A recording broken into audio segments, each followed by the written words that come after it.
وَأَمَّا مَنْ خَافَ مَقَامَ رَبِّهِ وَنَهَى النَّفْسَ عَنِ الْهَوَىٰ فَإِنَّ الْجَنَّةَ هِيَ الْمَأْوَىٰ۔ اب گناہوں سے چھٹکارے اور نجات کا بنیادی ذریعہ، سبب اور نسخہ یہ بتلایا کہ خوف خدا،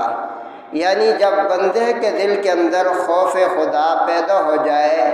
یہ دھیان پیدا ہو جائے کہ میں یہ جو کچھ کر رہا ہوں ایک دن میں نے رب کے سامنے حاضر ہونا ہے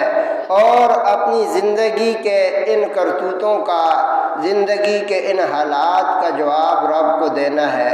جب یہ دھیان، یہ خوف پیدا ہو گیا تو ہم سے گناہوں کا چھٹکارا ہو جائے گا۔ تو بہرحال میرے دوستوں اور بزرگوں، اس پر احادیث کے اندر کئی ایسے واقعات ہیں، جیسے اکثر آپ ایک واقعہ سنتے رہتے ہیں کہ حضرت فاروق اعظم رضی اللہ تعالیٰ عنہ کے دور خلافت کے اندر ایک بوڑھی عورت کا واقعہ ہے کہ حضرت فاروق اعظم رضی اللہ تعالیٰ عنہ مسلمانوں کے دوسرے امیر المومنین ہیں۔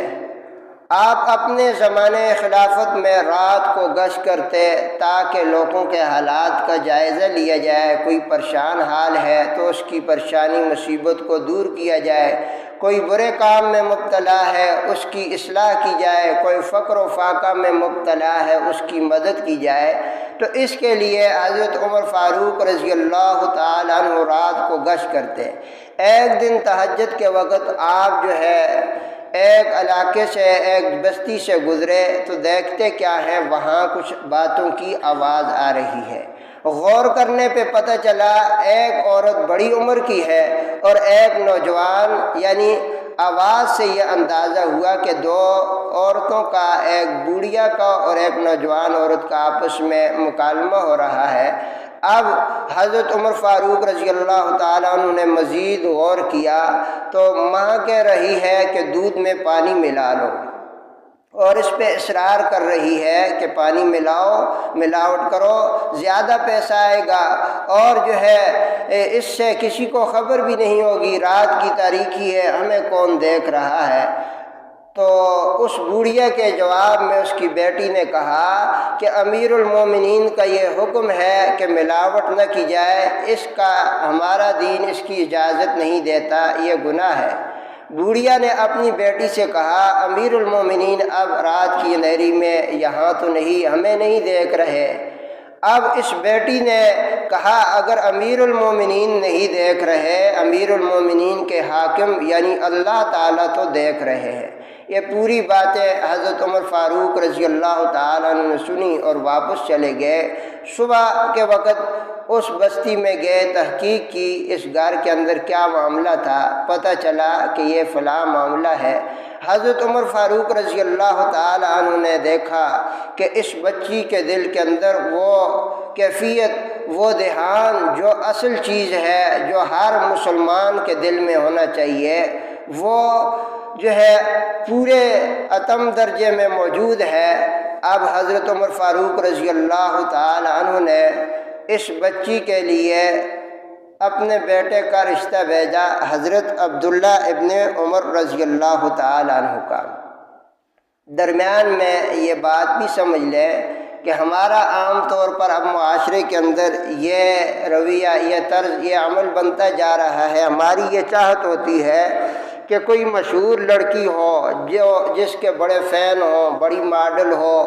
اور بڑے مالدار لوگ ہوں، مشہور ہوں، ہم ان کے گھر میں رشتہ اپنے بیٹے کا بھیجیں گے۔ یہ چیز بھی ہمارے لیے بربادی کا ایک بنیادی وجہ ہے کہ ہم اپنی آئندہ نسل کے لیے ایسی چیز کا انتخاب نہیں کرتے کہ جس کے ذریعے ہماری آئندہ نسل سنور سکے، آئندہ جو ہے ان کی اصلاح ہو سکے، اچھے لوگ ہمارے گھروں میں پیدا ہوں۔ بہرحال یہ عام طور پر ہمارے ہاں اکثر یہی رویہ ہے۔